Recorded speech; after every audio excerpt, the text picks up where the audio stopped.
Hello बच्चा लोग, क्या हाल चाल, कैसे हैं आप लोग।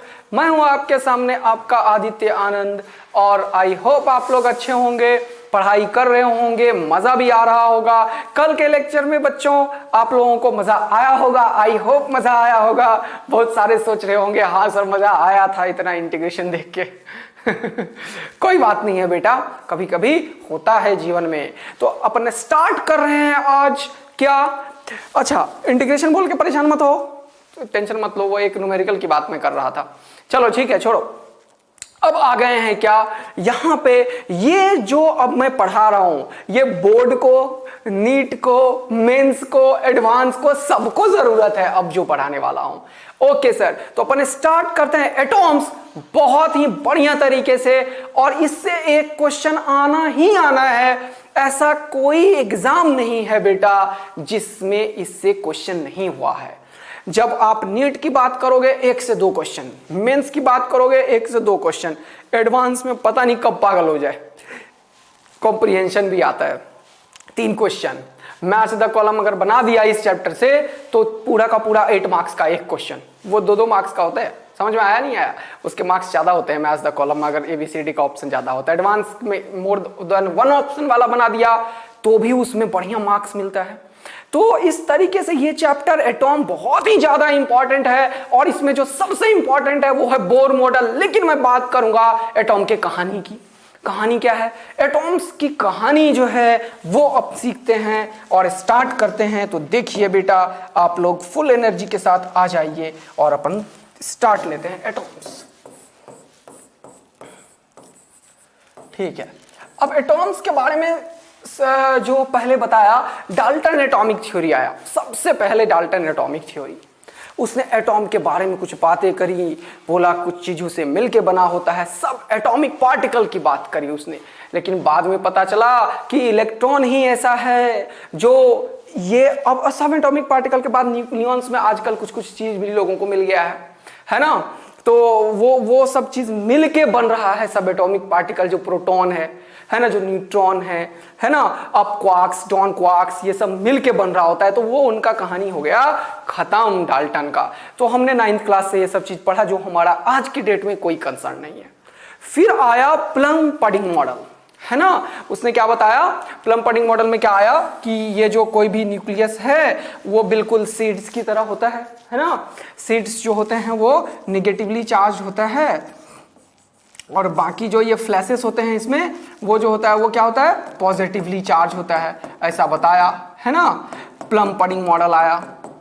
ठीक है, ये भी समझ में आ गया, बहुत ज्यादा चीज नहीं बताया। ये न्यूट्रलिटी को बता रहा था बेटा, न्यूट्रल चीज को, न्यूट्रलिटी को। एटॉम इज न्यूट्रल, एटॉम क्या होता है, न्यूट्रल।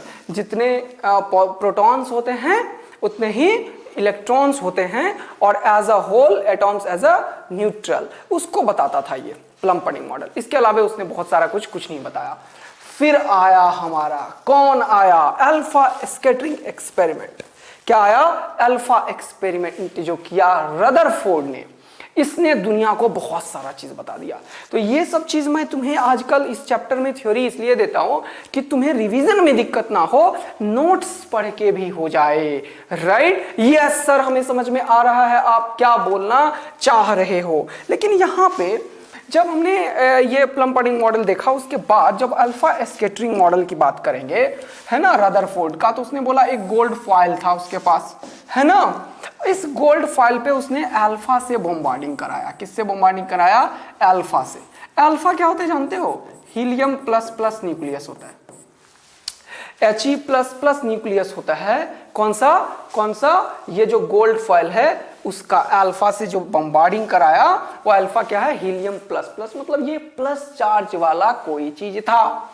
Right, yes. अब उस एक्सपेरिमेंट में इसने देखा, किसने देखा, रदरफोर्ड ने देखा कि ये जो अल्फा पार्टिकल है इसमें इस चीज को इसको थोड़ा सा और मैग्नीफाइड फॉर्म में अगर मैं बताऊं तो ये एक एटॉम है सपोज करो, और यहां पे उसने अल्फा पार्टिकल का बॉन्डिंग कराया। किसका, अल्फा पार्टिकल का।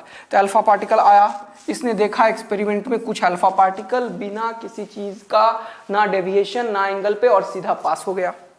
फिर से उसने देखा, सीधा पास हो गया। लेकिन कुछ में इसने देखा कि ये डेविएशन मिला, कुछ में इसने देखा डेविएशन मिला, यहाँ पे ही डेविएशन था, ये थोड़ा दूर बना दिया मैंने, बढ़िया नहीं बनाया मैंने।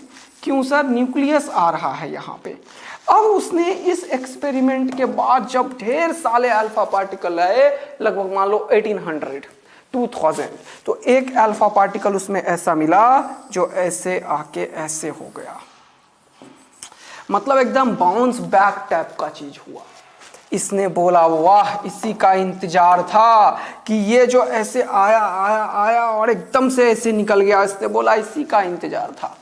ये चीज क्यों हुआ, उसने इसे एक्सप्लेन करना शुरू किया। उसने बोला बहुत सारा अल्फा पार्टिकल एकदम से पास हो गया और कुछ अल्फा पार्टिकल जो हैं वो इस तरीके से डेविएशन शो कर दिया बहुत ज्यादा। यहाँ पे भी डेविएशन, यहाँ पे भी डेविएशन अल्फा पार्टिकल में शो हुआ। यस, बहुत ही बढ़िया बात है। तो अब क्या है यहाँ पे, ये जो एटॉम की बात इसने किया, किसकी बात किया बेटा? एटॉम की बात किया। तो इस एटॉम्स के न्यूक्लियस के अंदर, एटॉम के न्यूक्लियस के अंदर, क्योंकि alpha particle helium plus plus nucleus है, इसीलिए इसके न्यूक्लियस में कुछ ना कुछ पॉजिटिव चार्ज होगा। इसने ये चीज इस एक्सपेरिमेंट के रिजल्ट में बता दिया। यानी कि इसने बताया कि एटॉम का मोस्ट ऑफ द पार्ट जो होता है वो खाली होता है, वैकेंट होता है, एंड ये कुछ पार्ट में एक चीज होता है जो कंप्लीटली पॉजिटिवली चार्ज्ड होता है, और इसे उसने बोला न्यूक्लियस। क्या बोला उसने? न्यूक्लियस। और उसने डिफाइन कर दिया और उसने न्यूक्लियस का डेफिनेशन दे दिया, और उसने ये भी बता दिया कि ये जो न्यूक्लियस है वो पॉजिटिवली चार्ज्ड है। कैसा है? पॉजिटिवली चार्ज्ड है। और मजा आ गया दुनिया वालों को। यस, तो इसके एक्सपेरिमेंट का जो भी रिजल्ट है वो मैंने यहां लिख दिया है। जल्दी से एक बार डिक्टेट कर लेते हैं। अल्फा पार्टिकल एक्सपेरिमेंट, इसने अल्फा रेडियो एक्टिव कोई सोर्स लिया जिससे कि यहां से अल्फा पार्टिकल का इमिशन करवाया। अल्फा पार्टिकल मैं बताऊंगा अभी न्यूक्लियर में, जब न्यूक्लियर फिजिक्स पढ़ाऊंगा कि किस तरीके से अल्फा पार्टिकल होता है, निकलता है, अल्फा पार्टिकल के क्या प्रॉपर्टीज होते हैं। अभी फिलहाल इतना ही पता होना चाहिए कि अल्फा पार्टिकल प्लस चार्ज होता है। क्लियर है? ओके, फिर इसे यहां पे इसने क्या किया, लीड प्लेट के एकदम स्मॉल नैरो स्लिट से निकाला ताकि डेविएट ना हो और एकदम कंटिन्यूअस स्ट्रीम की तरह बने, है ना। तो इससे अल्फा गन एक तरीके से बना लिया, मान लो, है ना, जैसे इलेक्ट्रॉन गन बनाते थे ना अपन, है ना, वैसे इसने क्या बना दिया, अल्फा गन बना दिया। यस, और इसने गोल्ड फॉइल पे दिया। तो इसने देखा कि अल्फा पार्टिकल डिटेक्टर कुछ एंगल पे यहां से डेविएट हुआ है। थीन गोल्ड फॉइल में ऐसा चीज हुआ। अब इस एक्सपेरिमेंट के जो रिजल्ट्स हैं वो यहां पे हमने लिख दिया है। इसको पढ़ना है और समझ लेना है। मैंने एक्सप्लेनेशन ऑलरेडी सब चीज का कर दिया था आपको।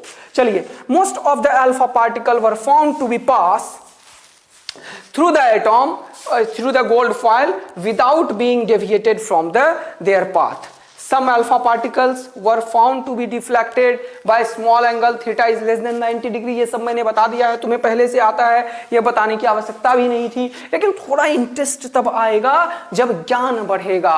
और ये फोटो मैंने तुम्हें बता दिया कि इंसिडेंट अल्फा पार्टिकल जो है वो कैसा है। ये जो अल्फा पार्टिकल है, यार गर्मी लगने लगी है, रुक जा, थोड़ा सा जैकेट खोल लेता हूँ। बहुत ही बढ़िया बात है सर, एक सेकंड रुक जा बेटे, गर्मी लग रही है यार। यस, चलिए तो आप शुरू हो जाइए अब बढ़िया तरीके से, ठीक है। चलो, बहुत ही बढ़िया बात है सर। अब देखो ध्यानपूर्वक, इसने क्या बोला कि few alpha particle were found to be scattered at large angle which is greater than 90 degree. कुछ अल्फा पार्टिकल बहुत ज्यादा, कुछ का तो कमाल ही हो चुका है। आया, ये 7 नंबर वाला देखो, आया और सीधा पीछे। तो इससे पता चल गया जो मैंने बताया। तो देखो, ये एक हुआ कितनों में, 8000 में। तो इसका मतलब वो जो पार्ट है न्यूक्लियस का वो बहुत ही छोटा पार्ट है और मोस्ट ऑफ द पार्ट खाली पड़ा हुआ है, इसीलिए ऐसा हुआ। और न्यूक्लियस जो है वो पॉजिटिवली चार्ज्ड है। कैसा है? पॉजिटिवली चार्ज्ड है। तो ये भी इसने बता दिया। तो ऑब्जर्वेशन के जो रिजल्ट्स हैं वो सब सारे मैंने यहाँ पे लिख दिया है, और जो बोला उसी को। तो किसी को पढ़ने में इंटरेस्ट हो तो पढ़ना, अदरवाइज पढ़ने की भी आवश्यकता नहीं है। लेकिन कुछ जो बोर्ड के बच्चे होंगे, कुछ ऐसे भी बच्चे एडमिशन लिए हैं यार, तो वो भी देखेंगे। और बोर्ड स्पेसिफिक भी बना दिया है मैंने इसे, ताकि तुम देखोगे तो मजा आएगा, तुम्हें सीखोगे तुम। और एक एक चीज बता रहा हूं, देखो जहां तक मॉडर्न फिजिक्स के सवाल है ना, तो यार board, NEET, mains, IIT, concept तो एचसी बाय लैम्डा है ना। कॉन्सेप्ट कोई क्या सिखाएगा यार, तुम्हें बताओ। HC by lambda is equal to 5 + ke max। अब इसी को बताने का तरीका था जो मैंने यूज किया, जो मैंने तुम्हें समझाया, तुम्हें अच्छा लगा, बहुत बढ़िया, थैंक यू सो मच, है कि नहीं। लेकिन क्या कोई बोलेगा इसमें कि सर ये नीट का है, ये मेंस का है, ये एडवांस का है? यार तुम लोग पागल कर दिए हो ये क्वेश्चन पूछ पूछ के। भाई साहब जो पढ़ा रहा हूं ना, चुपचाप पढ़ता जा भाई, सही बता रहा हूं हाथ जोड़ के तुम लोगों को। और मैं बता रहा हूं, तुम कोई भी एग्जाम में दोगे ना, कोई भी एग्जाम में बैठोगे ना, सिलेक्ट हो जाओगे, खुश होके रहो। तो यार अब ऐसे लिमिट थोड़ी डिफाइन कर रखे हैं अपन कि ये यहीं तक है नीट, यहीं तक, इससे एक बिंदा कैसे पूछ दिया नीट वालों ने। हम पूरा सुप्रीम कोर्ट में जाके केस करेंगे कि ये क्वेश्चन आखिर कैसे पूछ दिया नीट वालों ने, ये तो एडवांस का क्वेश्चन था, ये हम नहीं कर सकते बेटा। यार ये क्वेश्चन पूछना बंद कर दो, और जो पढ़ा रहा है तुम्हारा टीचर जान लगा के पढ़ते चले जाओ। समझ में आया बेटा? मैं क्यों चाहूंगा यार तुम्हें एक विद्वान बना के, तुम्हें साइंटिस्ट बनाना मेरा मकसद थोड़ी है, बिल्कुल नहीं। मैं खुद ही साइंटिस्ट नहीं हूं, मुझे क्या आता है? कुछ नहीं आता है, थोड़ा मोड़ा फिजिक्स आता है, ABCD, और क्या है ना। साइंटिस्ट बनाना मेरा मकसद नहीं है तुम्हें। मॉडर्न फिजिक्स में तो क्या आता है? कुछ नहीं आता है भाई, सही बता रहा हूं। मॉडर्न फिजिक्स में तो साइंटिस्टों को नहीं आता, हमें क्या आता है। इसलिए तो ये आज भी मॉडर्न है। समझ में आया? इलेक्ट्रॉन के डिस्कवरी से आज तक मॉडर्न है, क्योंकि इसके बारे में हजारों चीजें जो हमें नहीं पता है, राइट। तो हम यहाँ साइंटिस्ट बनने बिल्कुल भी नहीं आए हैं। तो तुम सोच लो कि सर जो पढ़ा रहे हैं ना, वो यार कॉम्पिटिटिव एग्जामिनेशन के रिक्वायरमेंट्स हैं, राइट। अब भाई ये क्वेश्चन मत पूछना प्लीज कि सर मेंस और एडवांस, वो तुरंत बता दो एडवांस चल रहा है भाई। अरे यार पढ़ लिया कर, थोड़ा मुश्किल लगे ना तो छोड़ दिया कर, सोच लेना एडवांस है। समझ में आया? और आसान चीज चल रहा हो तो समझ लेना नीट का चल रहा है। थोड़ा आसान और थोड़े से 2 फॉर्मूला लगा दिए तो समझ लेना मेंस का है। और कुछ इंटीग्रेशन वगैरह करना शुरू कर दिया कहीं बीच में तो समझ जाओ फिर गफला कर दिया सर ने, एडवांस का चीज चल रहा है। तो खुद ही कैटेगराइज कर लो। वो फ्लो में बेटा बोल नहीं पाता हूं वैसे। चलिए बहुत डायलॉग मार दिया, देखना होगा तो देख लेना, ठीक है। अब मेरे से डिस्टिंग्विश मत कराते रहना। चलो आ जाओ बेटा। ओके सर, ये एक चीज मैं बताना चाहता हूं, इंपैक्ट पैरामीटर, इसका यूज करता हूं मैं। देखो क्या है, ये छोड़ दो, ये भूल जाओ, ये सब ये जानने की आवश्यकता है बिल्कुल भी नहीं। No requirement of this element. B is equal to ZE square cot theta by 2 4 pi epsilon naught into 1 by MB square. Sir ये क्या है? कुछ नहीं है, बकवास है। इंपैक्ट पैरामीटर जो है वो बताता हूं। इधर देखो, इसने इस इंपैक्ट पैरामीटर का रदरफोर्ड ने यूज किया था। वो ये बता रहा था कि न्यूक्लियस यहां पे इंपैक्ट पैरामीटर का जो डेफिनेशन मैंने बताया है तुम्हें, ठीक है। अच्छा फोटो नहीं बना दिया क्या मैंने? कोई बात नहीं है, चलो ये बताता हूं मैं। ये जो डेविएशन एंगल है, ये जो डेविएशन एंगल है ना थीटा, ये एंगल है जो अल्फा पार्टिकल डिटेक्टर में जितने एंगल से डेविएट हुआ था जब ये यहां से न्यूक्लियॉन्स के पास से निकल रहा था, ठीक, वो है थीटा। थीटा पता चल गया। अल्फा पार्टिकल को जो जब ये निकला था तो अल्फा पार्टिकल का कुछ मास है और कुछ वेलोसिटी भी है, तो इसका कुछ काइनेटिक एनर्जी था, राइट। 2 चीज पता चल गया।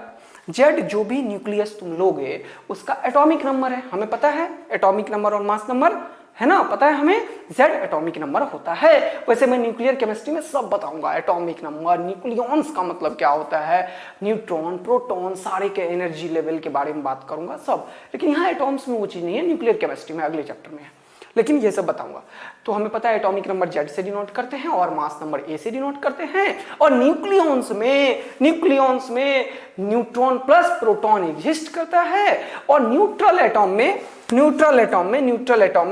एटॉम अगर न्यूट्रल है तो इसमें नंबर ऑफ प्रोटॉन्स जो होते हैं वो नंबर ऑफ इलेक्ट्रॉन्स के बराबर होता है। अच्छा ये भी पता चल गया, बहुत ही बढ़िया बात है। एटॉमिक नंबर जो होता है ए, मास नंबर जो होता है, मास नंबर वो क्या होता है, number of protons plus number of neutrons, ये मास नंबर के बराबर होता है ना, number of protons plus number of neutrons. अच्छा नंबर ऑफ न्यूट्रॉन्स। अच्छा, क्योंकि न्यूक्लियॉन्स में ये दोनों होते हैं, देख रहे हो ना, न्यूक्लियॉन्स में ये दोनों होते हैं। And number of protons number of electrons के बराबर होता है जब ये न्यूट्रल एटॉम हो। कैसा हो? न्यूट्रल। हमेशा नहीं होता, अगर तुम निकाल दोगे कुछ इलेक्ट्रॉन या फिर कुछ चार्ज आ जाएगा तब तो नहीं एग्जिस्ट करेगा ये है ना। ओके सर, समझ में आ गया आप क्या बोलना चाहते हो। जेड क्या, ये क्या है? एटॉमिक नंबर है ना, एटॉमिक नंबर। अच्छा, एक और चीज क्या है? जेड, जेड क्या होता, sorry, atomic mass number, atomic mass number. और जेड क्या होता है? Atomic number, atomic number. ठीक है, number of atoms number of protons के बराबर होता है। ठीक है, atomic number, mass number, proton, neutron, सारा ये हमें पता है, ये लिखने की भी आवश्यकता नहीं थी सर आपको। चलिए आ जाइए, ये भी इसके रिंग पता चल गया। मुझे तुम्हें बताना था इम्पैक्ट पैरामीटर क्या होता है, राइट। तो इम्पैक्ट पैरामीटर का ये फॉर्मूला यूज किया था किसने? रदरफोर्ड ने। वैसे इसके ऊपर कभी जीवन में कोई क्वेश्चन आने वाला नहीं है, ना ही इसे याद रखना है, लेकिन समझना है कि इम्पैक्ट पैरामीटर होता क्या है। चलो देखो, ये कोई न्यूक्लियस है, ये कोई न्यूक्लियस है यहाँ पे Ze। तो इस न्यूक्लियस से यहाँ पे, ये न्यूक्लियस से एक पैरेलल लाइन ड्रॉ कर दिया, और जो पार्टिकल मैंने फेंका उसके वेलोसिटी के पैरेलल एक लाइन ड्रॉ किया जो न्यूक्लियस से पास हो, और इन दोनों पैरेलल लाइन के बीच के डिस्टेंस को बोलते हैं इम्पैक्ट पैरामीटर। ये है impact parameter, perpendicular distance B. This is what? Impact parameter. आ गया समझ में? तो लिखा हुआ है, डेफिनेशन इंपॉर्टेंट है, याद रखना, क्योंकि न्यूमेरिकल में यूज होता है ये word. The perpendicular distance of the initial velocity vector. Vector क्यों लिखा मैंने? डायरेक्शन देने के लिए। इनिशियल वेलोसिटी वेक्टर है ना, of alpha particle from centre of the nucleus is called impact parameter. तो सेंटर ऑफ द न्यूक्लियस से इनिशियल वेलोसिटी वेक्टर का परपेंडिकुलर डिस्टेंस निकालना था, इसीलिए मैंने क्या किया? वेलोसिटी के पैरेलल एक लाइन ड्रॉ कर दिया, और सेंटर से और इन दोनों के बीच की दूरी का ही नाम क्या है? Impact parameter. तो ये कभी भी अगर न्यूमेरिकल में यूज होता है तो तुम समझ जाओगे कि सर क्या बताने की कोशिश कर रहे थे। अभी मैंने जब इम्पैक्ट पैरामीटर बता दिया तो एक शानदार क्वेश्चन बताता हूं। ये बहुत ही बढ़िया सा तगड़ा सा क्वेश्चन है, देखते हैं कौन बच्चा कर पाता है। चलो, तो मैंने रदरफोर्ड के मॉडल बता दिए तुम्हें, है ना, पूरा का पूरा कैसे क्या बताया इसने, राइट। चलिए, अब आगे का बात आता है। ये मॉडल बहुत सारा चीजों को नहीं बता पाया, तो अब बोर के बारे में पढ़ने से पहले एक दो क्वेश्चंस करना पड़ेगा सर। चलिए, पहला क्वेश्चन कीजिए डिस्टेंस ऑफ क्लोजेस्ट अप्रोच के ऊपर। Distance of closest approach.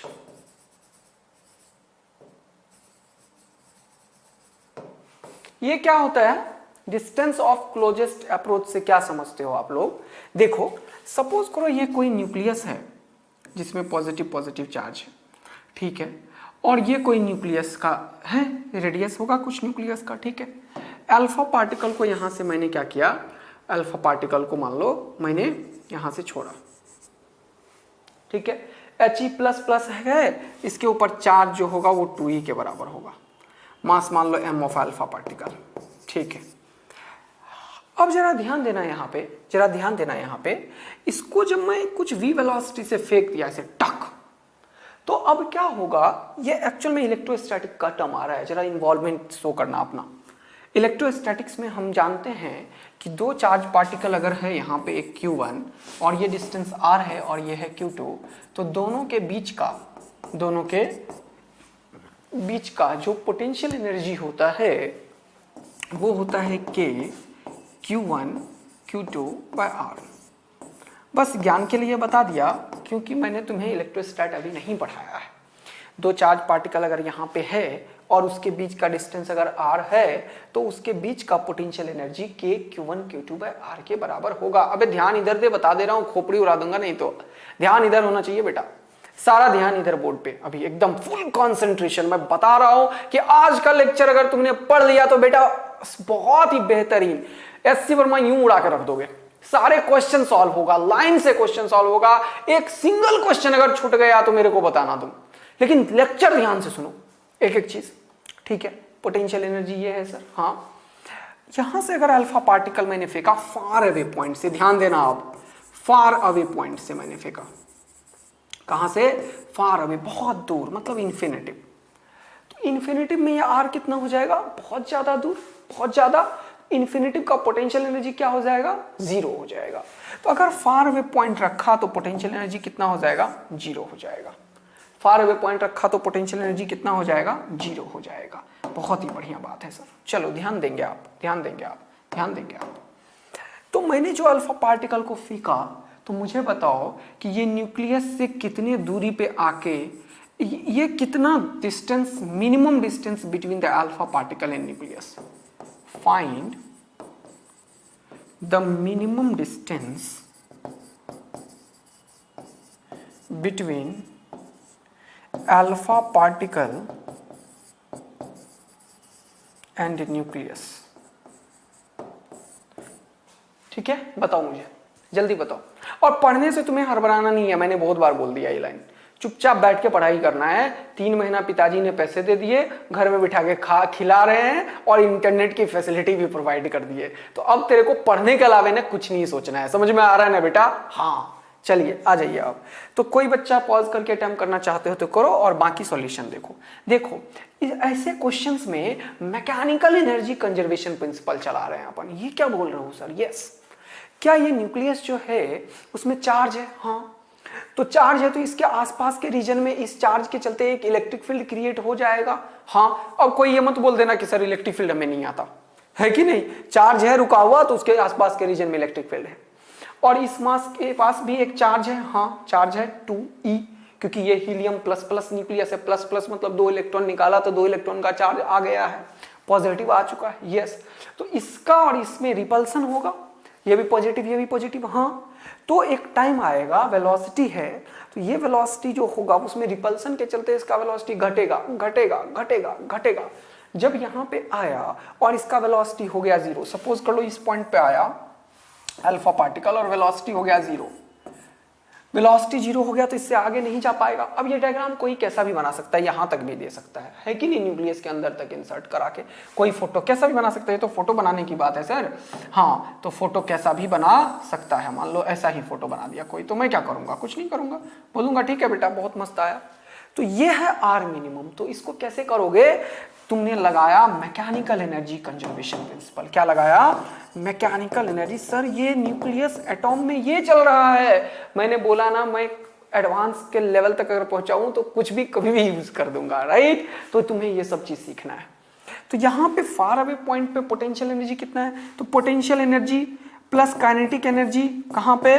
Far away point मतलब इन्फिनिटिव पे। और जब ये यहाँ पे आया तो पोटेंशियल एनर्जी यू से प्लस काइनेटिक एनर्जी कहाँ पे? आर मिनिमम के डिस्टेंस पे। बहुत ही बढ़िया, लिख दीजिए और आंसर की प्राप्ति कीजिए। हाँ, potential energy far away point पे सर 0 होता है। आपने यहाँ पे बताया कुछ पुरानी बातें। क्या बताया? कुछ पुरानी बातें। किसका? जब आप 12th क्लास में पढ़ा करते थे, राइट? तब का कुछ पुरानी बातें मैंने बात याद दिला दी। तो पोटेंशियल एनर्जी क्या हो जाएगा मेरे दोस्त? सर ये हो जाएगा 0। और काइनेटिक एनर्जी है सर ½ mv²। बहुत मजा आया है सर। जब ये आया यहाँ पे तो काइनेटिक एनर्जी हो चुका है 0 सर। और पोटेंशियल, और अच्छा ये न्यूक्लियस फिक्स्ड है, फिक्स्ड है, ऐसा मत समझ लेना इसको स्मूथ सरफेस पर रख दिया तब कहानी कुछ और हो जाएगा। बताऊंगा इलेक्ट्रोस्टैटिक्स में, ठीक है? मजा आ जाएगा, पूरा मैकेनिक्स उतार के रख देंगे यहाँ पे। हाँ ऐसा होता है, बिल्कुल होता है। क्या जेई इंटरेस्टेड है? बहुत ज्यादा इंटरेस्टेड है, तो जो बता रहा हूं उसको पूरा दिल से पढ़ना है। पोटेंशियल एनर्जी हो जाएगा K Q1 Q2/R। K Q1 कितना है? इसके पास 2 इलेक्ट्रॉन है तो 2e, बहुत सुंदर। Q2 कितना है? Ze, जो भी न्यूक्लियस है उसका Z एटॉमिक नंबर होगा। और E चार्ज है 1 प्रोटॉन का, न्यूट्रॉन के पास कोई चार्ज नहीं है। तो टोटल न्यूक्लियॉन्स में कितने चार्ज हुए? 1 के पास चार्ज है E। और जो भी तुमने एटॉम लिया वो तो एक आर्बिट्री एटॉम के लिए क्वेश्चन सॉल्व कर रहा हूं, तो उसका एटॉमिक नंबर मान लो Z है, तो क्या लिखोगे? Ze। तो क्या लिखोगे? K2e into Ze by K Q1 Q2/R। R क्या है? R minimum. क्या यहां से ये पता है तुमने जो वेलोसिटी दिया है? हाँ, ये पता है तुम्हें के Q1 Q2 वगैरह, हाँ क्या आर मिनिमम निकल गया? यस, तो डिस्टेंस ऑफ क्लोजेस्ट अप्रोच निकल गया है। क्या तुम मुझे बोल रहे हो कि इसको कैलकुलेट करके लिख दो सर? आर मिनिमम यहां लिख के इसको नीचे नहीं लिख पा रहे हो तुम लोग? लिख लोगे? यस। तो एक बेहतरीन क्वेश्चन और आपके सामने ये रहा। इस क्वेश्चन का आंसर जो भी बच्चा सबसे फास्ट बताओगे उसको पक्का चॉकलेट खिलाऊंगा। और बताना सब सर हमने पॉज करके आंसर कर लिया था। इन्वॉल्वमेंट शो करो, और जब पढ़ते हो तो घर वालों को रूम से भगा दो, टेबल चेयर पे बैठ के लेक्चर को देखो, फोन बिल्कुल नहीं होना चाहिए, नो डिस्टर्बेंस। फील करो कि क्लासरूम टीचिंग हो रही है। मैं जब पढ़ा रहा होता हूं तो मैं 1-to-1 डिस्कशन कर रहा होता हूं, whether it is online coaching और ऑफलाइन कोचिंग, डजंट मैटर बेटा। मुझे पता है कि मैं हर एक इंडिविजुअल से कनेक्ट हो रहा हूं, मुझे पता है ये चीज। और तुम्हें थोड़ा सा भी डिस्टरबेंस अपने में नहीं रखना है। बुक्स वगैरह साइड वाइड में मत रखने ना, फोन वोन सबको उठा के फेंक दो जब लेक्चर देख रहे हो, चाहे कोई भी लेक्चर देखो बेटा। और मेरे लेक्चर देखने में हिम्मत भी मत कर लेना दूसरा चीज रखने का। और घर वाले को बोल दो भाई पढ़ाई चल रही है, जैसे कोचिंग में हम जाके पढ़ते थे। तो अभी आप लोग अपना काम को विश्राम दें और हमें डिस्टर्ब ना करें, अदरवाइज 3 महीने के बाद जब सिलेक्शन नहीं होगा ऐसे डराओ घर वालों को, समझ रहे हो? ऐसे डराओ और बोलो 3 महीने के बाद सिलेक्शन नहीं हुआ तो फिर मेरे को मत बोलना। अदरवाइज अभी शांतिपूर्वक तुम लोग अपना लाइन लेते रहो और मुझे जान लगा के पढ़ने दो, ठीक? पेरेंट्स मदद करने के लिए हैं, करेंगे। ओके, पॉज करके इस क्वेश्चन का आंसर बताना है अभी तुरंत। ये रहा अल्फा पार्टिकल, ठीक है सर, मास m है और चार्ज 2e के बराबर हो जाएगा mass of alpha particle f alpha. ये चार्ज अल्फा पार्टिकल को, या अल्फा पार्टिकल को छोड़ देता हूं इस बार यार, मैं एक इलेक्ट्रॉन को लेता हूं। किसे लेता हूं मैं? एक प्रोटॉन जिसका कि चार्ज तो e के बराबर ही होता है और मास ऑफ प्रोटॉन। इसको मैंने v वेलोसिटी दे दिया और ये इसका जो इंपैक्ट पैरामीटर है, क्या है? इंपैक्ट पैरामीटर वो है b, ठीक है? Impact parameter b। यहां पे एक न्यूक्लियस है, यहां पे एक न्यूक्लियस है, ओके, पॉजिटिवली चार्ज्ड Zd। क्या है न्यूक्लियस? Zd। ओके, ये न्यूक्लियस का डायमेंशन बहुत ही छोटा है और फिक्स्ड है, ठीक?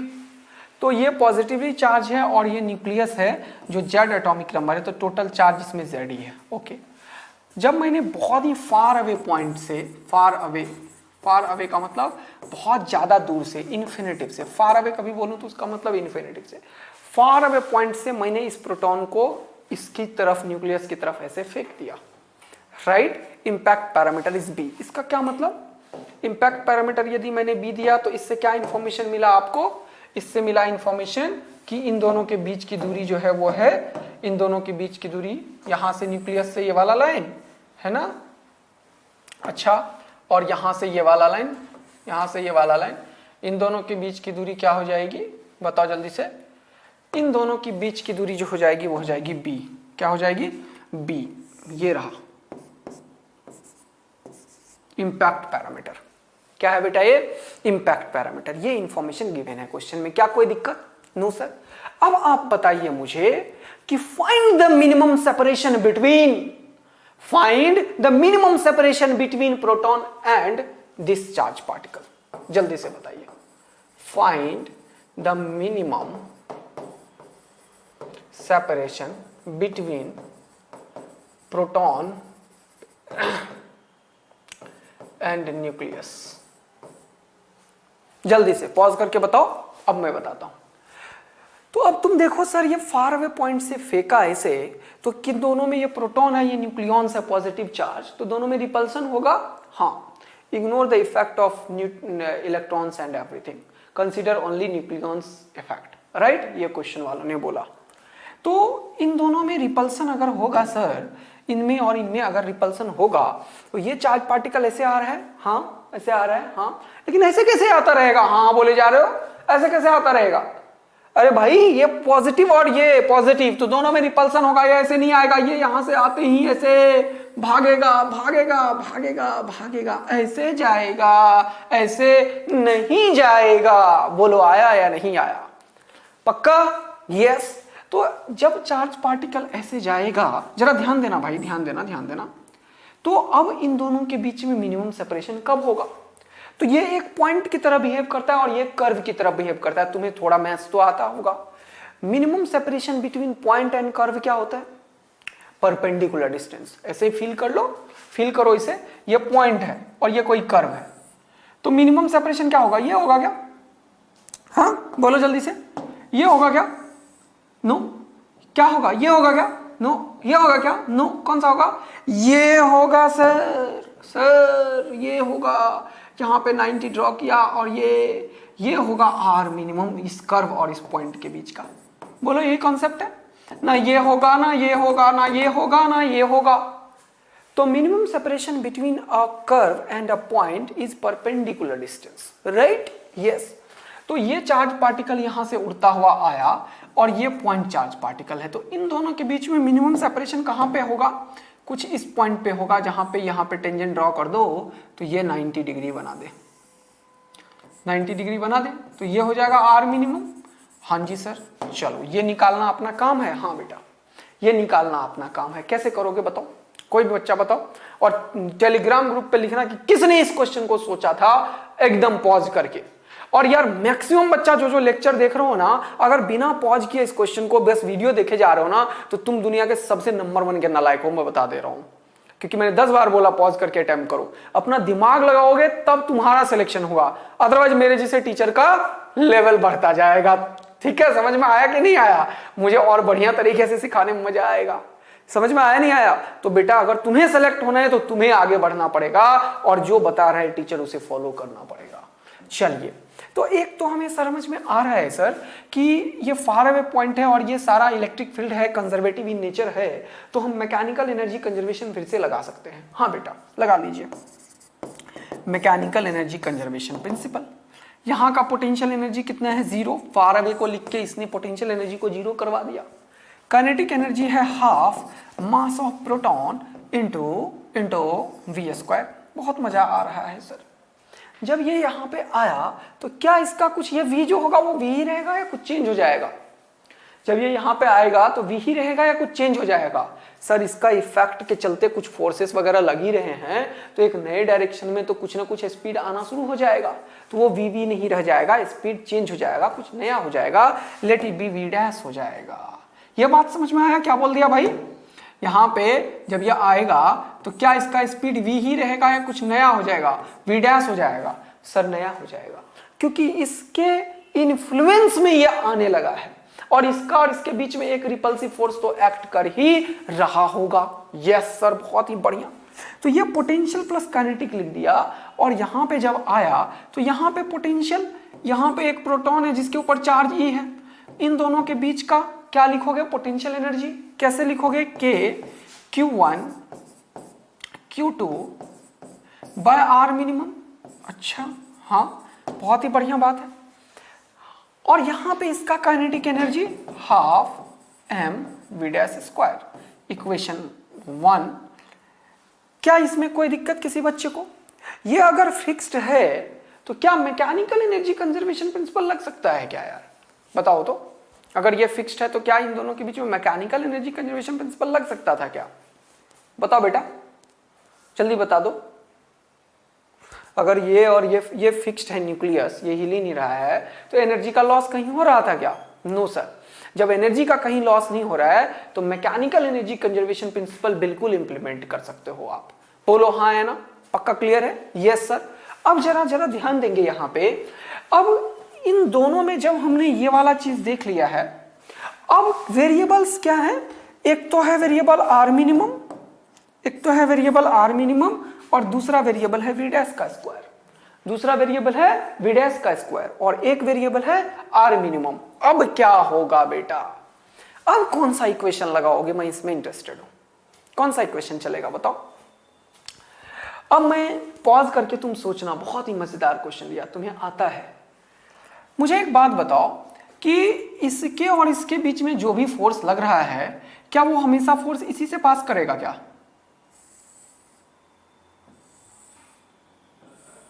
इसी से पास करेगा? हाँ।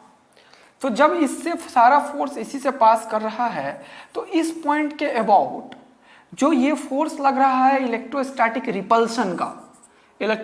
रिपल्सन का जो फोर्स लग रहा है, क्या वो इलेक्ट्रोस्टैटिक रिपल्सन इससे भी पास करेगा? हाँ, क्योंकि इलेक्ट्रोस्टैटिक फोर्स एक सेंट्रल लाइन का फोर्स होता है, राइट ना। तो ये न्यूक्लियस और इसके बीच से ही पास कर रहा होगा, प्रोटॉन के बीच से। तो इसको अगर मैंने छोड़ा तो इसके मिनिमम डिस्टेंस पे जब ये आएगा तो ये डिस्टेंस तो परपेंडिकुलर है, हाँ, और ये भी परपेंडिकुलर है, हाँ, और यहाँ पे इस फोर्स का इसी पॉइंट के पास जा रहा है। तो ये पॉइंट को अगर मैं O मान लूं तो इन सारे फोर्सेस का नेट टॉर्क O के अबाउट कितना होगा? टॉ नेट अबाउट O कितना होगा? 0, क्योंकि सारे फोर्सेस जिस पॉइंट से पास करते हैं उस पॉइंट के अबाउट नेट टॉर्क 0 होता है सर। यस, अब अगर नेट टॉर्क जिस पॉइंट के अबाउट 0 हो तो उस पॉइंट के अबाउट सिस्टम का एंगुलर मोमेंटम कंजर्व होता है। जिस पॉइंट के अबाउट पूरा का पूरा सिस्टम का नेट टॉर्क 0 हो उस पॉइंट के अबाउट सिस्टम का एंगुलर मोमेंटम कंजर्व होता है। तो क्या मैं अब एंगुलर मोमेंटम कंजर्वेशन प्रिंसिपल लगाने के लिए रेडी हूं? Angular momentum conservation principle, sir ये क्या बता रहे हो? सामने दिख रहा है कि दूसरा इक्वेशन हम लगा ही नहीं सकते। क्या मोमेंटम कंजर्वेशन प्रिंसिपल लगा सकते हैं? बताओ तो। Momentum conservation principle is applicable है और not? No sir. The reason is ये वाला चीज एक हिंज फोर्स लगा रहा होगा, राइट ना। तो एक एक्सटर्नल फोर्स यहां पे है सिस्टम के ऊपर, तो हम यहां पे सिस्टम का मोमेंटम कंजर्व नहीं करा सकते। तो एमसीपी इज नॉट कंजर्व्ड है, but the force is always crossing about this point, so the net torque about this point is 0. That's why the angular momentum conservation principle is applicable about point O. Yes sir. तो sir ये हम nuclear physics पढ़ रहे हैं, atoms पढ़ रहे हैं? हाँ जी बेटा। क्या आपने मैकेनिक्स और रोटेशन इसमें इंसर्ट कर दिया? मैं वही तुम्हें बताना चाह रहा था कि कैसे क्वेश्चन को मिक्स करके एक बढ़िया क्वेश्चन बनाया जा सकता है। मैं तो डिस्टेंस ऑफ क्लोजेस्ट अप्रोच पढ़ा रहा हूं बेटा, समझ में आया नहीं आया? अब तू ये क्वेश्चन नहीं पूछ सकता कि ये क्वेश्चन आएगा नहीं आएगा, बहुत बार आया हुआ है, या तो इस पे या तो इस पे, बहुत बार आया हुआ है भाई। अब वो तुम्हें मिलता नहीं है, वो भगवान जाने क्यों नहीं मिलता है, मुझे मिल जाता है, ठीक है। तो अब यहां पे एंगुलर मोमेंटम कंजर्वेशन प्रिंसिपल जब लगाएंगे सर इस क्वेश्चन में, तो क्या हो जाएगा? यहां पे angular momentum mv into r perpendicular, क्या लिखते हो?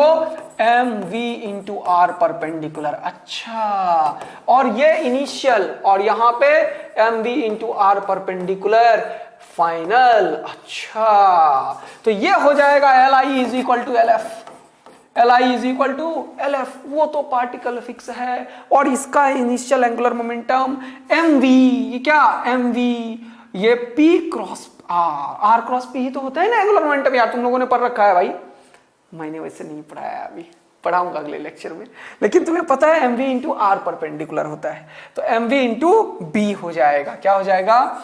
mv into b. और ये क्या होगा सर? ये मास ऑफ प्रोटॉन है, बाद में लिख लेना। और देखो कितना मजेदार इंटरेस्टिंग बात मैंने तुम्हें बताया है यार बच्चों।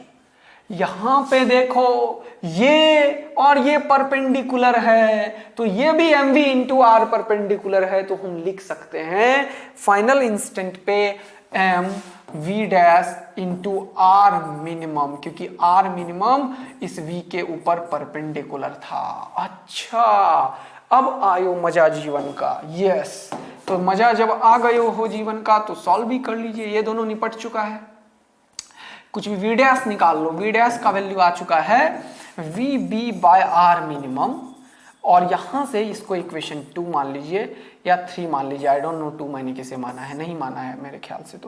तो इसको क्या मान लीजिए, इसको क्या मान लीजिए आप, 2 मान लीजिए।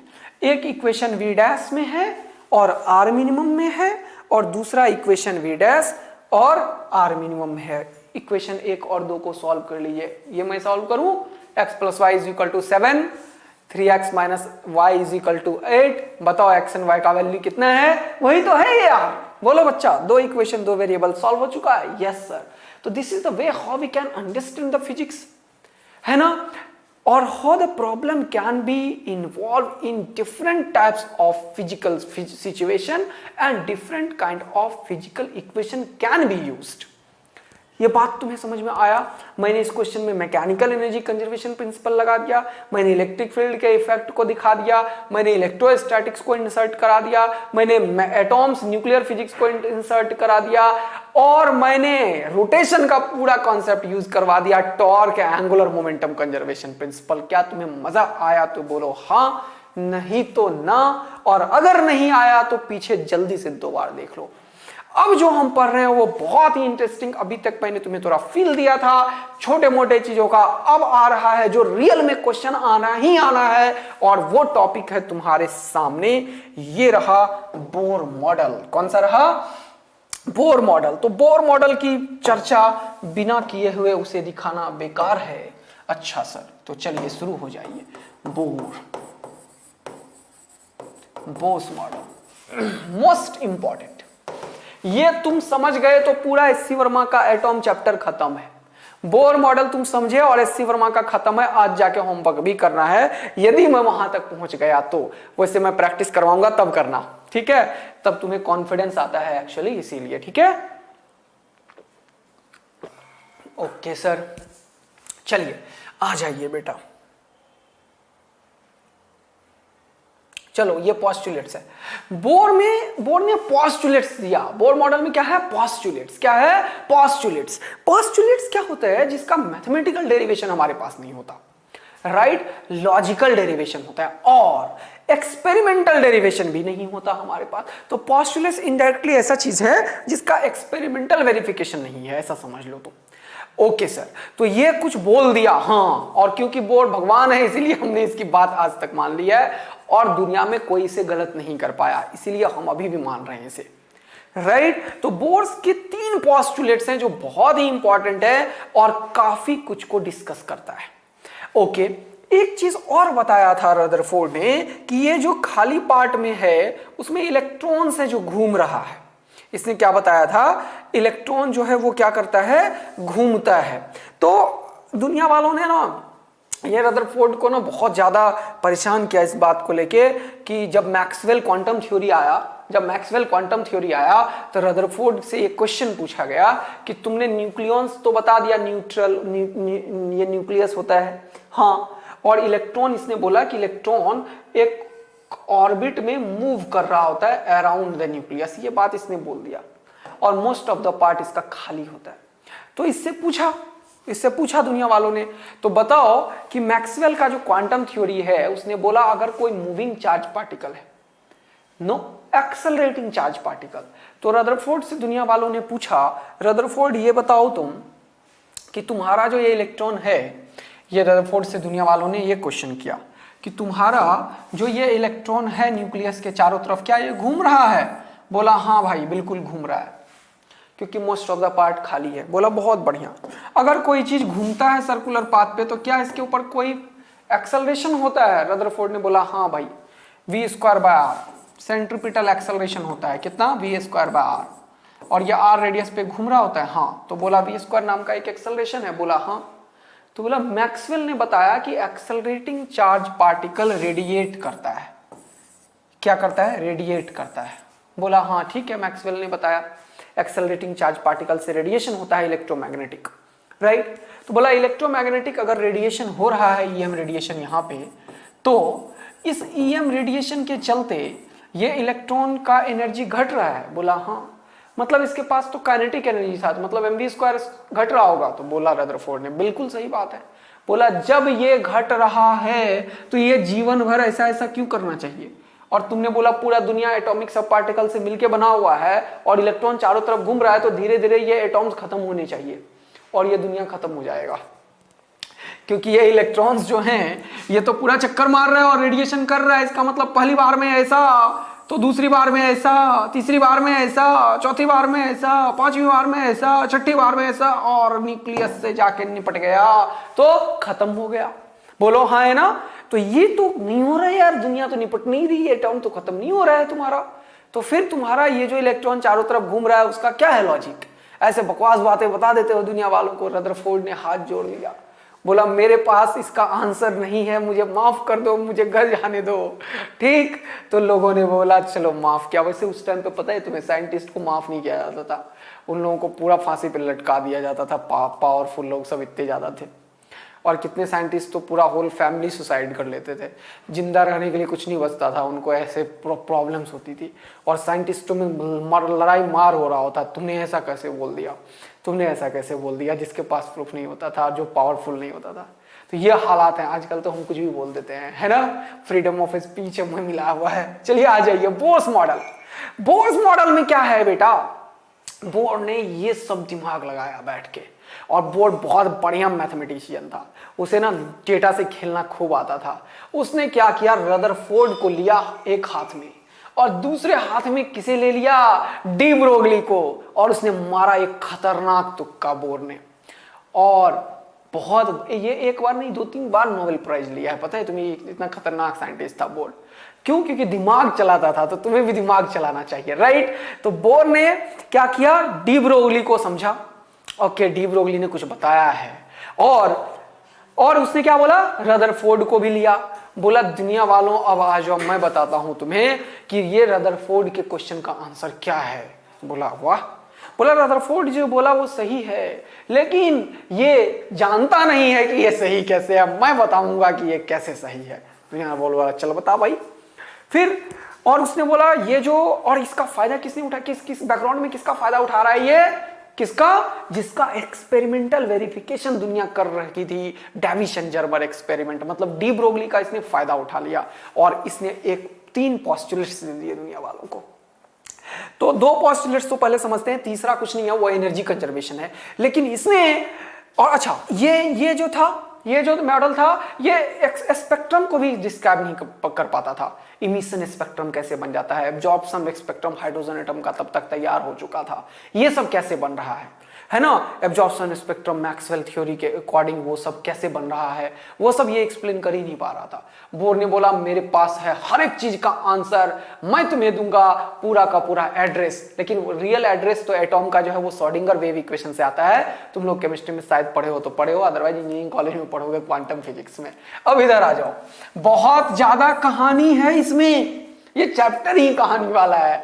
जैसे मैंने पहले दिन में पढ़ाया कहानी और पढ़ाया तो एक ही इक्वेशन, वैसे ही दूसरे दिन में कहानी। समझो इसको, समझो, एक एक क्वेश्चन सॉल्व होगा। फर्स्ट पोस्टुलेट तुम्हारे सामने, बोर ने बोला कि भाई ये जो इलेक्ट्रॉन है ना वो चारों तरफ घूमता है।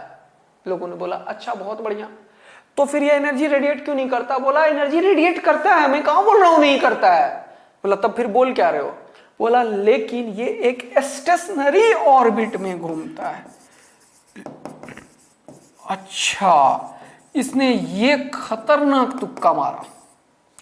बोला कुछ ऑर्बिट्स जो हैं वो स्टेशनरी है और डिस्क्रीट है। पहले समझो, मैं पॉइंट्स वाइज सब चीज बताऊंगा। क्या बोला इसने, स्टेशनरी मतलब fixed orbit.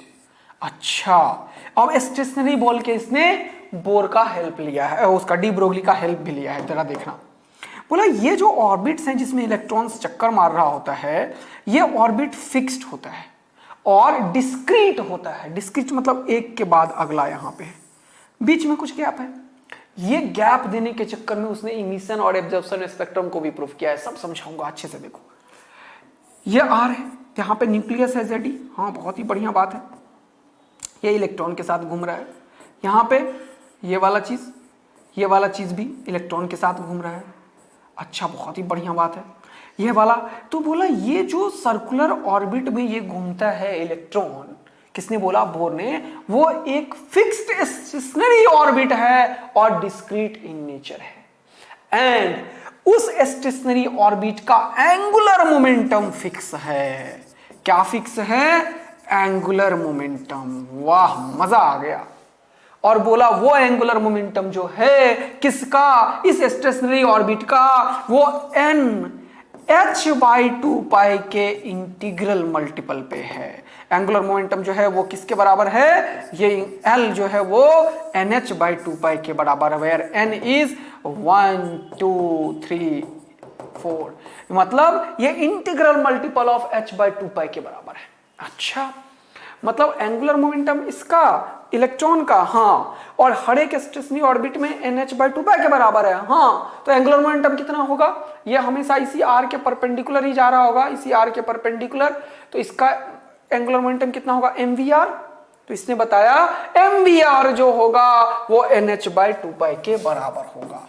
mvr is equal to nh/2π के बराबर होगा, इक्वेशन 1। इसने ये बढ़िया चीज बता दिया दुनिया वालों को। अब इसको इसने वेरीफाई किया। कैसे वेरीफाई किया इस चीज को? इसने डी ब्रोगली का फायदा उठाया। अब ध्यान से सुनना, डी ब्रोगली का इसने फायदा उठाया और इनडायरेक्ट प्रूफ इसने ले लिया डी ब्रोगली से। किसका? इसका। अब देखो इसका प्रूफ उसने डी ब्रोगली से कैसे लिया, फिर सेकंड पोस्टुलेट बताता हूं, ठीक है? या सेकंड बता दूं? पहले समझ लो, ये फ्लो में हो जाएगा, एक खत्म पहला और समझ में भी आ जाएगा पहला। चलो, तो अब इसने क्या बोला कि भाई मेरे डी ब्रोगली, तुमने क्या बोला है? डी ब्रोगली ने क्या बोला कि ये सारा जो पूरा का पूरा ऑर्बिट है ना, वो इलेक्ट्रॉन का जो ऑर्बिट है वो एक्चुअल में क्या है?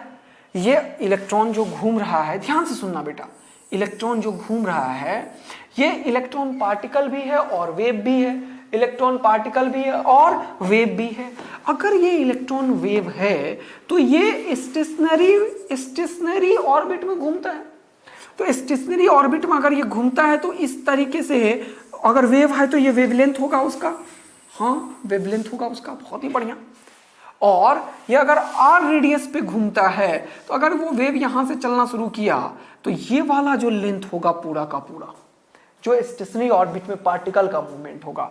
और वेव तो ऐसे इस तरीके से चलता है। अगर ये वेव है तो ये पूरा का पूरा जो वेवलेंथ होगा, मान लो कोई भी वेवलेंथ है, लैम्डा मान लो यहां से यहां तक का, तो ये टोटल जो वेवलेंथ होगा ये तो पूरा फिक्स होगा। स्टेशनरी वेव क्या होता है? एक दूसरे दो पॉइंट के ऊपर जब तुम फिक्स्ड करते हो तब स्टेशनरी वेव जनरेट होता है। वो ऐसे हवा में नहीं जाके खत्म हो जाता, वो या तो ऐसे होता है ना, या तो ऐसे होता है। मतलब वो हमेशा इंटीग्रल मल्टीपल ऑफ लैम्डा में होगा। क्या बोला? इंटीग्रल मल्टीपल में लैम्डा में होगा। और ये जो लेंथ होगा वो कितना होगा? 2πr। तो ये जो लेंथ 2πr और ये जो n लैम्डा का चीज है वो दोनों बराबर होंगे, तभी वो इलेक्ट्रॉन और वेव दोनों को फॉलो कर रहा होगा। तो यहां पे mvr नाम का चीज जो है वो किसके, सॉरी 2πr जो लेंथ है, 2πr जो लेंथ है वो किसके बराबर होगा? n लैम्डा के। अब यहां से जरा ध्यान पूर्वक देखो। अब मैंने क्या किया, लैम्डा, अब ये तो डी ब्रोगली का हमने हेल्प लिया है। किसका हेल्प लिया है? De Broglie. तो डी ब्रोगली ने एक और बात कर दी कि लैम्डा जो होगा इलेक्ट्रॉन का जो घूम रहा है वो क्या होगा? लैम्डा जल्दी से बता दो, h/mv के बराबर होगा। लोगों ने बोला हाँ। तो लैम्डा का वैल्यू अगर यहां पे मैं उठा के पटक दूं, क्या पटक दूं? 2πr is equal to n into h/mv। तो मजा आ जाएगा दुनिया वालों को। क्या सर? ये mvr is equal to nh/2π, mvr is equal to nh/2π। तो इसने इसका फायदा उठाया और इसने बोला कि देखो कैसे मैंने इनडायरेक्ट यहां से हेल्प ले लिया है, बताया नहीं दुनिया वालों को। बोला यही बात डी ब्रोगली बोल रहा है, यही बात डी ब्रोगली बोल रहा है कि इलेक्ट्रॉन जो है वो वेव भी है और पार्टिकल भी है। और इलेक्ट्रॉन के वेव कैरेक्टर को मैंने यहां पे लिया और इलेक्ट्रॉन का जो ये टोटल पाथ लेंथ है n लैम्डा और ये जो पार्टिकल का पाथ लेंथ है 2πr, दोनों को मैंने बराबर किया है और कुछ नहीं किया। और इसी चीज से आ गया मेरा ये एंगुलर मोमेंटम कंजर्वेशन, जो ये बता रहा है कि कोई भी पाथ पे जब इलेक्ट्रॉन मूव कर रहा है तो उसका जो एंगुलर मोमेंटम होगा वो h/2π के इंटीग्रल मल्टीपल में होगा। तो क्या तुम सारे लोग इस बात से एग्री करते हो? दुनिया वालों ने तालियां बजा दी, वाह वाह वाह, क्या बात किया है गोवर तुमने, एकदम सही बात है तुम्हारा। तो फर्स्ट तुमने ये समझ लिया अच्छे से, इसका एक्सप्लेनेशन भी समझ लिया। यस, अब जो इसका फर्स्ट पोस्टुलेट जो इसने दिया वो तो तुम्हारा सिंपल सा इलेक्ट्रोस्टैटिक अट्रैक्शन की तरह था। ये देखो फर्स्ट पोस्टुलेट को मैं यहीं पे लिख देता हूं, यहीं पे देखो, हाँ यहां पे, ठीक है। फर्स्ट को कि अगर कोई भी चीज इस तरीके से सर्कुलर ऑर्बिट पे घूमता है, अगर कोई भी चीज इस तरीके के सर्कुलर ऑर्बिट पे घूमता है तो सेंटर की तरफ एक्सेलरेशन है जो v²/r के बराबर है, राइट। अगर सेंटर की तरफ एक्सेलरेशन v²/r है तो सेंटर की तरफ जो इस इलेक्ट्रॉन का फोर्स होगा वो कितना होगा? वो कितना होगा, वो फोर्स सेंट्रीपिटल फोर्स होगा जो mv²/r के बराबर होगा। हाँ, कोई भी आर्बिट्री ऑर्बिट में होगा। हाँ बिल्कुल सही बात है, लेकिन एक और इंपॉर्टेंट बात फिर से, और ये v वेलोसिटी से अगर जा रहा है और इसका मास भी है m, तो ये फोर्स जो है वो इनडायरेक्टली कौन प्रोवाइड कर रहा होगा, तो बोला न्यूक्लियस और इलेक्ट्रॉन के बीच में इलेक्ट्रोस्टैटिक अट्रैक्शन है। उस इलेक्ट्रोस्टैटिक अट्रैक्शन के चलते ही ये सर्कुलर पाथ पे घूम रहा है। और एनर्जी का, यहां पे जो एनर्जी के ईएम रेडिएशन की बात हो रही थी वो भी नहीं हो रहा है, ईएम रेडिएशन नहीं हो रहा है क्योंकि ये डिस्क्रीट पाथ पे है। अगर ये इधर उधर कहीं जाएगा तो रेडिएशन होगा, और स्टेशनरी पाथ पे अगर होगा तो रेडिएशन नहीं होगा। मतलब इसने एक से एक खतरनाक तुक्का मारा, एक दूसरे को मिला मिला के, और मजेदार पोस्टुलेट्स दे दिया जो अभी तक हम पढ़ते हैं। तो अभी तक में सबसे सक्सेसफुल जो रहा है अगर तुम बोलो तो वो बोर ही है, जिसने एटम्स के बारे में कुछ तो बताया। और उसके बाद तो फिर एक्चुअल में श्रोडिंगर वेव इक्वेशन है जो एटम का एड्रेस बताता है, लेकिन वो भी सिर्फ हाइड्रोजन के लिए सॉल्व हुआ है, राइट। तो वो भी सिर्फ हाइड्रोजन के सॉल्व हुआ। उसमें डिफरेंशियल इक्वेशन तुम लोग साई फाई वाला चीज शायद जानते होगे तो जानते होगे, अदरवाइज नहीं जानते होगे तो कोई बात नहीं है। तो यहां पे नेट इलेक्ट्रोस्टैटिक अट्रैक्शन जो है बेटा वो किसके बराबर होगा, mv²/r के। और ये इलेक्ट्रोस्टैटिक अट्रैक्शन की जब तुम बात करोगे तो तुम क्या लिखोगे, kZe है ना, न्यूक्लियस इंटू E/r²। ये फोर्स है kQ1Q2/r², kQ1Q2/r²। दो चार्ज के बीच में अगर सेपरेशन r का है तो दोनों के बीच में इलेक्ट्रोस्टैटिक अट्रैक्शन होता है kQ1Q2/r², जो कि किसके बराबर होगा, mv²/r के। ये रहा इक्वेशन 1 और ये रहा इक्वेशन 2, और ये दोनों इक्वेशन ने दिया पूरा का पूरा एक एक चीज को बता के कि वेलोसिटी कितना होगा, है ना, एनर्जी कितना होगा, काइनेटिक एनर्जी कितना होगा, पोटेंशियल एनर्जी कितना होगा, और क्या बताया इसने, और क्या बताया जल्दी से बता दो, पोटेंशियल एनर्जी, काइनेटिक एनर्जी, उसके बाद वेलोसिटी, रेडियस, सारा कुछ बता के रख दिया। और तुम्हें मैं अभी बताऊंगा कि इतना ही नहीं, करंट निकाल देंगे। अरे इलेक्ट्रॉन घूम रहा है तो करंट आ जाएगा, ऑर्बिट में अगर इलेक्ट्रॉन घूम रहा है बेटा तो क्या करंट आ जाएगा, हाँ करंट आ जाएगा। फिर अगर करंट आ गया तो क्या सेंटर पे मैग्नेटिक फील्ड आ जाएगा, यस। क्या अगर ये कोई सर्कुलर ऑर्बिट में मूव कर रहा है तो क्या टाइम पीरियड आ जाएगा, यस। भाई साहब मतलब kinetic energy, potential energy, total energy, velocity, radius, angular frequency आ जाएगा, है ना। और मैग्नेटिक मोमेंट क्या वो भी आ जाएगा। इस तरीके से लाइन से हर एक चीज का एनालिसिस करेंगे बस दो इक्वेशन को यूज करके। क्या मजा आ रहा है जीवन का तो बोलो हाँ, नहीं तो जल्दी से पीछे जाओ और फटाफट तुम इसको दोबारा से रिवाइंड करके देखो। ओके सर, बहुत ही बढ़िया। अगला देखते हैं थर्ड पोस्टुलेट्स इसका क्या है। फर्स्ट और सेकंड पोस्टुलेट्स तो सर आपने बता दिया, स्टेशनरी ऑर्बिट का एक्सप्लेनेशन और ये सर्कुलर पाथ का एक्सप्लेनेशन। मैं यहां एक्सप्लेन कर रहा हूं, डरो मत, मैंने सब लिख रखा है तुम्हारे लिए, इसीलिए समझाने में समय दे रहा हूं। लिखा हुआ है, एक बार रीड करना पड़ेगा। तीसरा इसने बोला कि अच्छा इमिशन और एब्जॉर्प्शन स्पेक्ट्रम की क्या कहानी है ये भी बताओ। तो ये कहानी तो बेटा बढ़िया तरीके से समझाने में थोड़ा समय लगेगा, लेकिन मैं तुम्हें बताता हूं थर्ड पोस्टुलेट इसका क्या था। थर्ड पोस्टुलेट एक्चुअल में एनर्जी कंजर्वेशन है, कुछ भी नहीं है। क्या है, एनर्जी कंजर्वेशन। अच्छा ज्ञान के लिए बोल रहा हूं, ठीक है, स्कूल में लिखने के लिए बताया है मैंने, टेंशन की कोई बात नहीं है सर। इसने बोला कि ये रहा अपना न्यूक्लियॉन्स, है ना, पॉजिटिव वाले, ओके, और न्यूट्रॉन भी है इसमें, प्रोटॉन न्यूट्रॉन दोनों में है। और ये स्टेशनरी ऑर्बिट में इलेक्ट्रॉन घूम रहा है, स्टेशनरी ऑर्बिट में इलेक्ट्रॉन घूम रहा है। और ये इसको इसने नाम दिया सेल का, KLMN सेल, है ना, K सेल, LMN ऐसे बढ़ता जाएगा, ठीक है, ओके। अब यहां पे ये जो इलेक्ट्रॉन है ना, ये इलेक्ट्रॉन जो है वो अगर कोई इसे एक एक्स्ट्रा एनर्जी खिलाता है, देखना ध्यान से मेरा बात अब, तो ये इलेक्ट्रॉन को एनर्जी मिल जाएगा, तो ये इलेक्ट्रॉन उछलना कूदना शुरू कर देगा।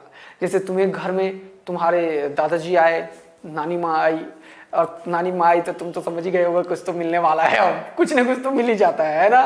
तो तुम्हें मिल गया कुछ, है ना, 1000 रुपीज। नानी माँ बोली ले बेटा घूम फिर के आ। अब तो तू बौखला गया, एनर्जी मिल गया ना यार, तो तूने तुरंत से फोन किया अपने दोस्त को। तू तो तेरे को तो मिल ही गया, लेकिन दोस्त का कहानी दे सुनना क्या होता है। दोस्त को फोन किया, बेटा हाँ चल बता। बोला भाई मेरे पास 1000 रुपये मिला है, चल तो एक तो मूवी हो ही जाए और पार्टी सार्टी करके आ जाते हैं 1 2 3 4 घंटे में घूम फिर के। तो दोस्त ने बोला अरे यार अभी पैसे वैसे नहीं है, छोड़ हटा, उसे क्या पता कि तू कुछ देने वाला है उसे। तूने बोला अरे आज 50-50 में काम नहीं चलेगा, हमारा शेयरिंग नहीं कर रहे हैं आज हम, आज तो मेरे तरफ से है। तो उसे भी एक एनर्जी तुमने दिया, एक्स्ट्रा बाहर से एक्सटर्नल सोर्स ने एनर्जी दिया। तो वो क्या करेगा, अपने घर को छोड़ के बाहर बहाने मार के निकलेगा। ऐसे नालायक आजकल बहुत होते हैं, तुम में से कोई है तो बताओ ऐसा, लेकिन गलत बात है। तो ये इलेक्ट्रॉन को जैसे ही तुमने hc/λ नाम का एनर्जी खिलाया है ना, तो ये क्या करेगा, ये उछलेगा। लेकिन ये उछल के कहां पे जाएगा, ये उछल के यहां पे जाएगा, या फिर ये उछल के यहां पे जाएगा, ये उछल के बीच में कहीं नहीं जाएगा। अब तू अपने दोस्त को फोन किया, बोला कि मेरे पास 10 रुपया है, एक समोसा खरीदेंगे हम लोग, आधा तुम्हें खिलाऊंगा आधा मैं चला जा। तेरा दोस्त क्या बोलेगा, अबे चल भाग जा, आधा समोसा खाने के लिए कौन जा रहा है ठंड में निकल के। तो वही ये इलेक्ट्रॉन है। ये इलेक्ट्रॉन तभी यहां से लेगा एनर्जी को जब ये इसके बीच का एनर्जी खिलाएगा। अगर ये इसके बीच का खिलाया तो भी मतलब इसे कुछ मिलना चाहिए बढ़िया, तभी ये जाएगा, अदरवाइज ये नहीं जाएगा।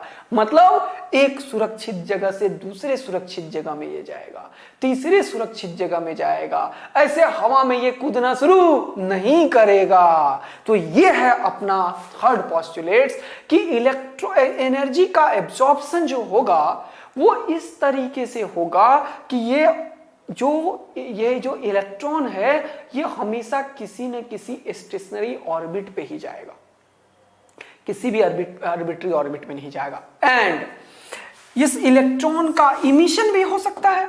मान लो ये घर में ये पहुंचा दिया किसी ने पैसा दिया और यहां पे पहुंचा दिया।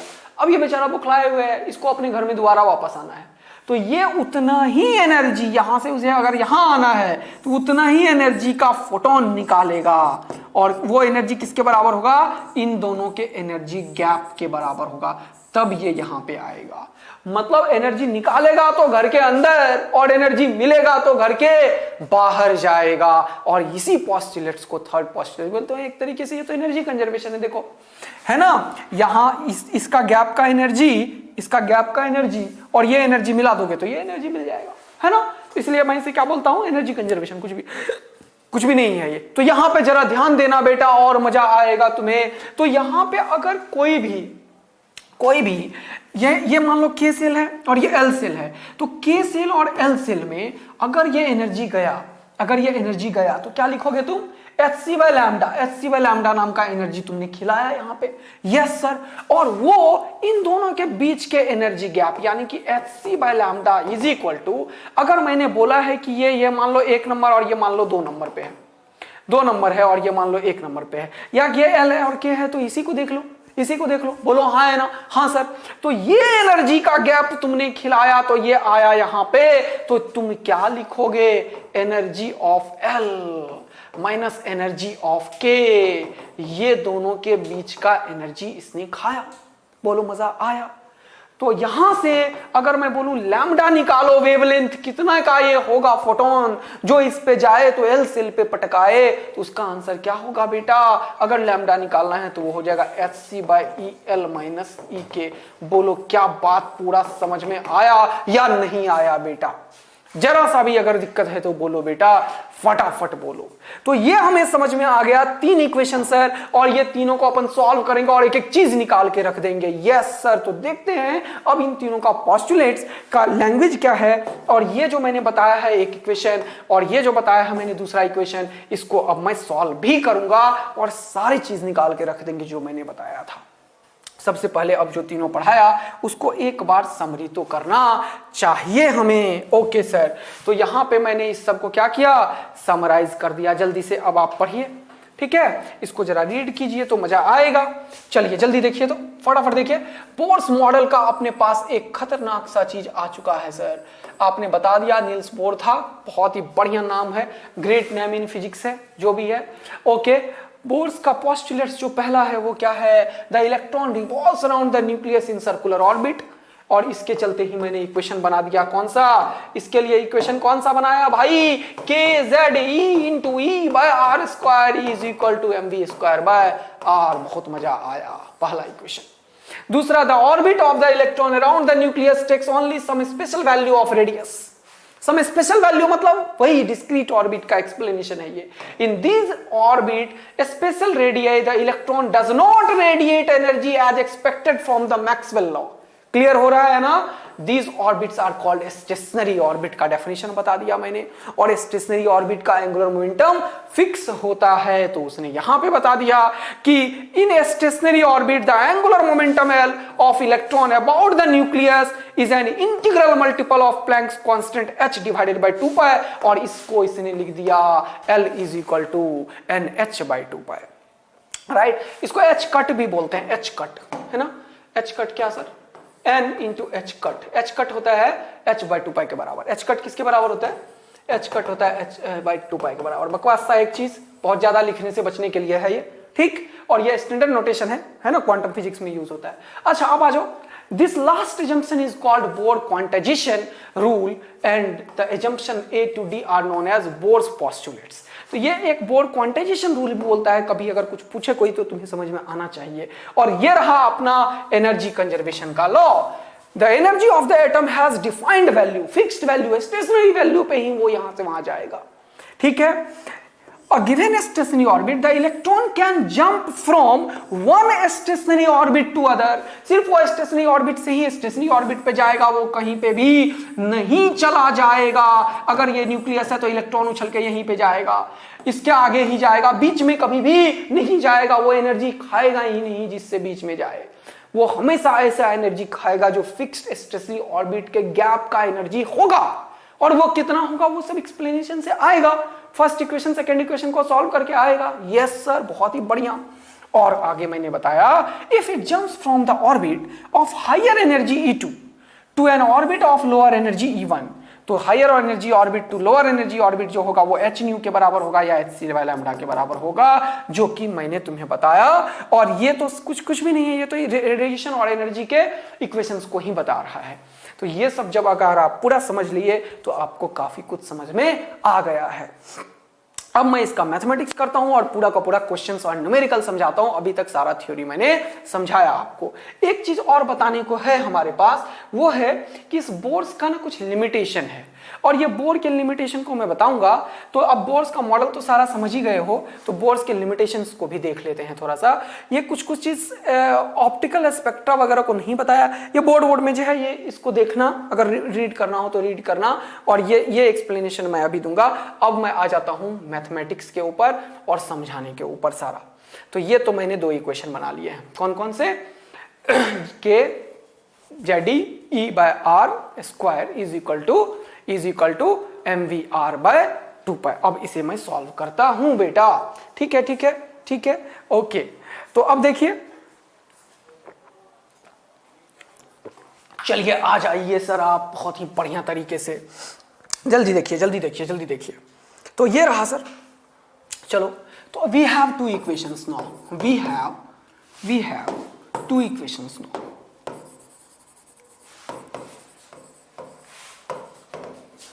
जल्दी से देखना, अब मैथ्स करूंगा फटाफट। एक equation k ZE by r is equal to mv square by r है ना, ये तो फोर्स है ना, तो k q1 q2 by r square is equal to mv square by r. दूसरा क्या लिखोगे? दूसरा mvr is equal to nh by 2 pi. बोलो हाँ है ना, कोई दिक्कत? No sir. यहां से क्या करो तुम जल्दी से बताना। यहां से एक आर से एक आर निपट चुका है, हाँ ठीक है। तो अपन क्या करते हैं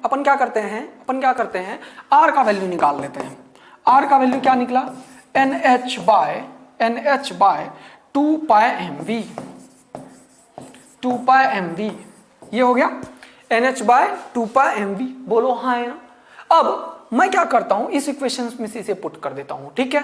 तो क्या लिखूंगा जल्दी से देखना, तो ये इक्वेशन और ये इक्वेशन को मिला के एक नया इक्वेशन, देखो जल्दी देखो, के ZE² डिवाइडेड बाय आर का वैल्यू NH बाय तो छोड़ दो, ऊपर कर दो, 2πmv is equal to mv²। बहुत मजा आया, एक v से v निपट गया, एक v से e निपट गया और एक m से m निपट गया।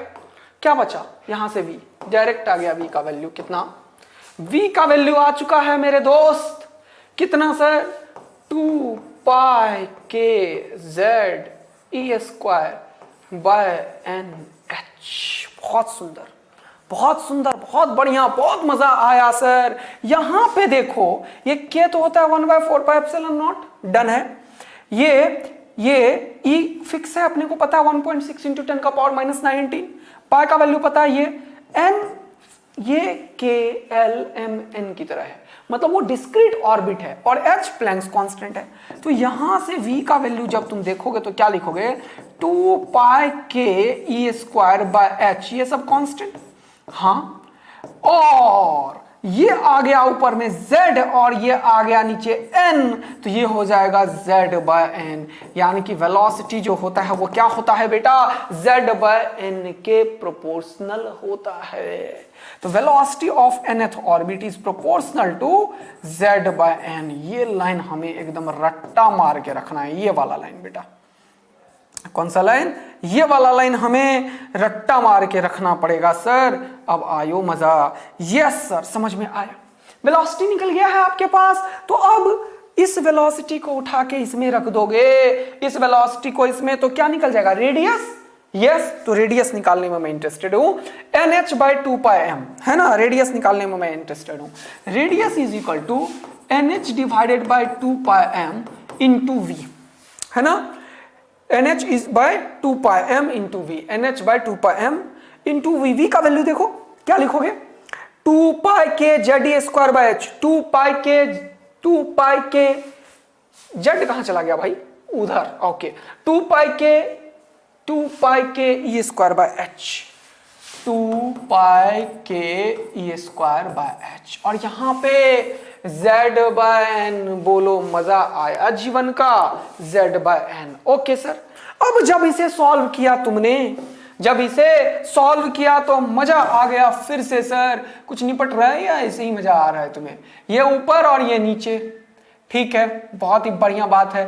तो ये हो जाएगा h, ये h भी ऊपर और ये n भी ऊपर, h² इंटू n², बहुत सुंदर, डिवाइडेड बाय 2 2 जा 4 π² kME² इंटू z, बोलो मजा आया, एकदम सही कर दिया है मैंने, यस, n इंटू h को ऊपर फेंका, n² h² पटक दिया, 2 2 जा 4 π² k, बहुत सुंदर, m बहुत सुंदर, E² बहुत सुंदर, z, तो यहां से एक और मजा आया, r is proportional to n² by z, r is proportional to n² by z, ये भी पता चल चुका है, रेडियस भी पता चल चुका है। अब मैं तुम्हें देखो कितना मजेदार चीज बताता हूं और एनर्जी तुम्हें पता चल जाएगा फटाफट, ये सर बहुत ही बढ़िया बात है।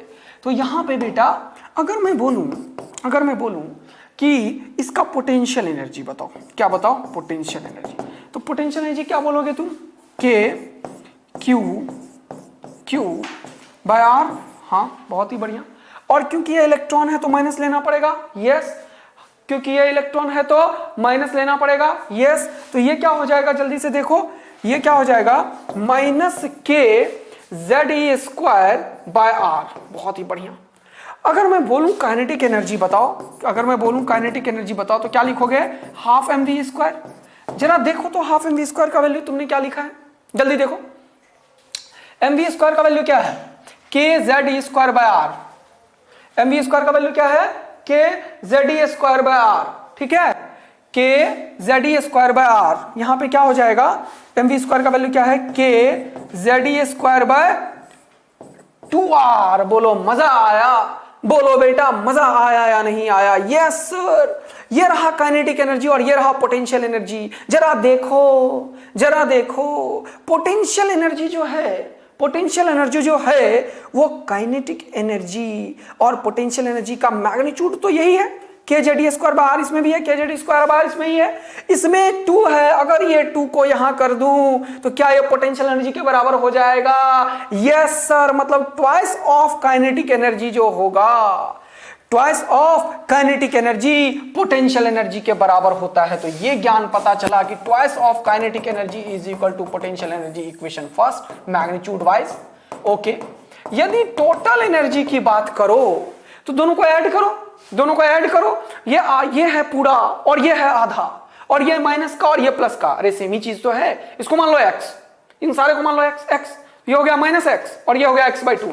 माइनस एक्स प्लस x/2 कितना होता है दुनिया वालों? अरे दुनिया वालों कितना होता है? सर ये तो माइनस x/2 होता है। हाँ जी बेटा, यानी कि total energy minus kZe square by 2r के बराबर होगा। क्या टोटल एनर्जी और काइनेटिक एनर्जी दोनों बराबर हैं? क्या टोटल एनर्जी और काइनेटिक एनर्जी दोनों बराबर हैं? Yes sir. तो टोटल एनर्जी का मैग्नीट्यूड और काइनेटिक एनर्जी का मैग्नीट्यूड दोनों बराबर होगा। तो ये मैंने आज तुम्हें काफी कुछ बताया है, लेकिन ये अभी खत्म नहीं हुआ है। अभी हम सारा का सारा एनालिसिस करेंगे और ये जितने भी पॉइंट्स हैं इन सब का ट्रीटमेंट करूंगा मैं, और लाइन से निकालूंगा time period, frequency, radius of nth orbit का एनालिसिस करूंगा, वेलोसिटी का, पोटेंशियल एनर्जी का, काइनेटिक एनर्जी का, first orbit, second orbit, third orbit, सारे एनर्जी का डिस्क्रिप्शन करूंगा। और इस तरीके से बेटा अपन नेक्स्ट लेक्चर में ये सब लेके आएंगे। तब तक के लिए बाय बाय बच्चा लोग, मिलते हैं। थैंक यू सो मच बच्चा लोग।